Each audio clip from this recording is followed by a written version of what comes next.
Voyager, la chaleur, la détente, les rencontres et les expériences. Qui n'en rêve pas? De plus en plus, on entend parler du volontourisme, cette nouvelle façon de voyager sans remords. Alors, qu'est-ce que le volontourisme? C'est d'abord le regroupement du mot volontariat et du mot tourisme, qui désigne une alternative pour voyager, tout en ayant une approche dite humanitaire. Il s'agit en quelque sorte de redonner au pays visité.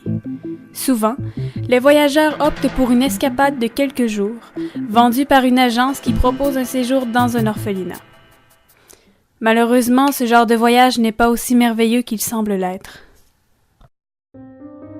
Avec la popularisation du volontourisme dans le monde, s'observe une augmentation étrange du nombre d'orphelinats. Selon l'UNICEF, le nombre d'orphelins reste pratiquement le même à chaque année, pendant que le nombre d'orphelinats augmente de 33%.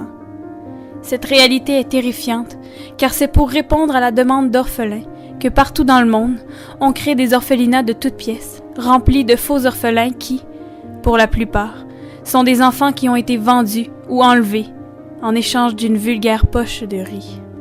Ces enfants sont arrachés à leur famille. Malheureusement, le problème ne s'arrête pas ici. Comme ces enfants se retrouvent du jour au lendemain faussement orphelins, la plupart d'entre eux développent de sévères traumatismes émotionnels et des troubles de dépendance affective face au va-et-vient des touristes. Cela crée chez l'enfant un sentiment d'abandon qui grandit de visiteur en visiteur.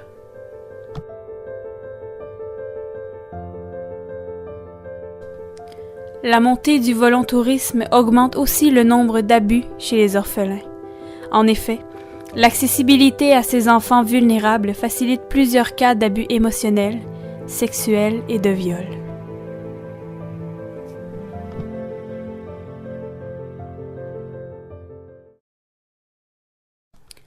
Le plus grand problème est qu'au final, certaines agences de volontourisme n'apportent aucun revenu aux enfants.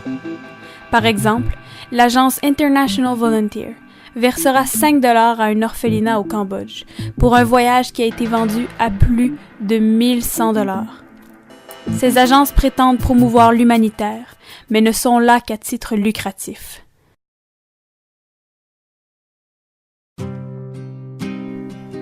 Finalement, il est important en tant que voyageur de prendre conscience de ces agences malfaisantes et de ces réalités terrifiantes avant de s'engager dans un voyage de volontourisme.